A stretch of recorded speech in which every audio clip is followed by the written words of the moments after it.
Tonight, crews are still combing through the ruins of the station, searching for more answers in the deadliest U.S. nightclub fire in decades. Now a command center is open for friends and families as they search for their loved ones believed to be inside the inferno. Today, we revisit a horrific tragedy that rocked the music industry and world to its core. The Station Nightclub, located in West Warwick, Rhode Island, was a popular venue for live music, but on the night of February 20th, 2003, it would become the site of one of the deadliest nightclub fires in American history.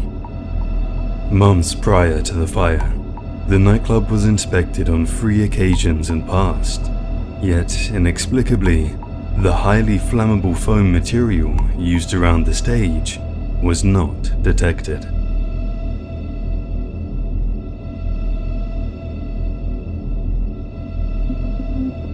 And then there's the foam. The fire spread so quickly because rather than fire retardant sound foam, on the wall of the club was highly flammable packing foam. That is correct.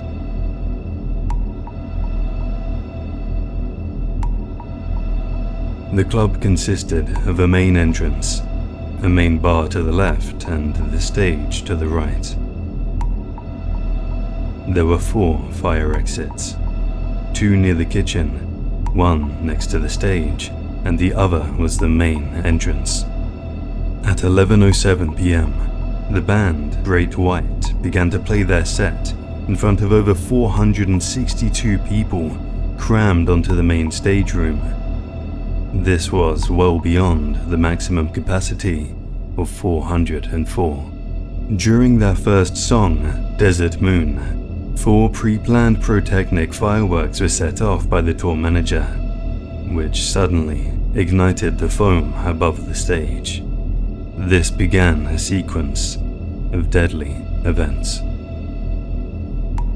Within 9 seconds of ignition, flames were visibly seen around the entire stage, yet many people carried on as normal, believing that it was all part of the show. The lead singer Jack Russell immediately knew that there was a problem. Wow, that's not good. 40 seconds later, a loud fire alarm was activated, yet as there was no sprinkler system present, the fire spread quickly. People were now in a sense of total panic due to the thick black smoke raining down on them, and even though the club had 4 fire exits, most people decided to head for the only one they knew, the front entrance. The design of the club made evacuating a large volume of people quickly.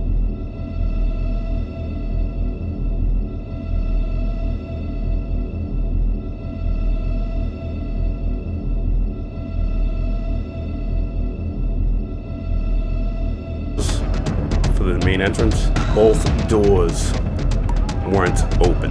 One was always locked. That started to push everybody into one single door. The front entrance corridor in particular was very narrow, which created a tight bottleneck when people attempted to evacuate. With thick black smoke all around and bodies becoming trapped, people towards the back began to climb over bodies, desperate to escape. After the fire, disturbingly, this small corridor was the area where most bodies were discovered. By 11:17 a.m., the first fire truck from West Warwick arrived at the scene and were greeted with the sight of people desperately smashing windows, trying helplessly to get people to escape the black smoke and inferno. By 11:30 a.m., the fire was out of control and covered the entire club. Many volunteers and over 100 firefighters were now struggling to contain the fire. Rescue workers were overwhelmed with the volume of casualties and the transportation of severely burned victims to the nearest hospital, which at this point was at maximum capacity. Despite best efforts from everyone, over 100 people had died and over 230 were injured. making this the fourth deadliest nightclub fire disaster in US history.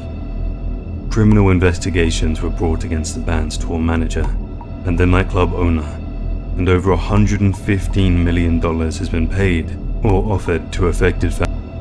In my opinion, was a very serious risk.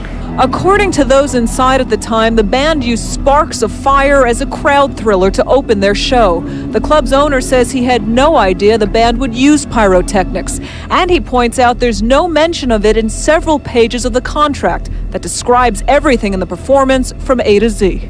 On this event on February 14th, not once were we told that there were going to be any pyrotechnics whatsoever.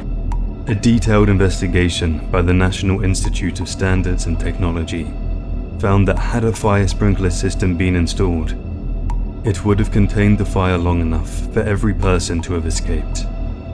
However, a lesser clause allowed for buildings built before 1976 to not have the requirement to install sprinklers. The site of the fire was initially cleared, and a vigil took place every year until a permanent memorial was built.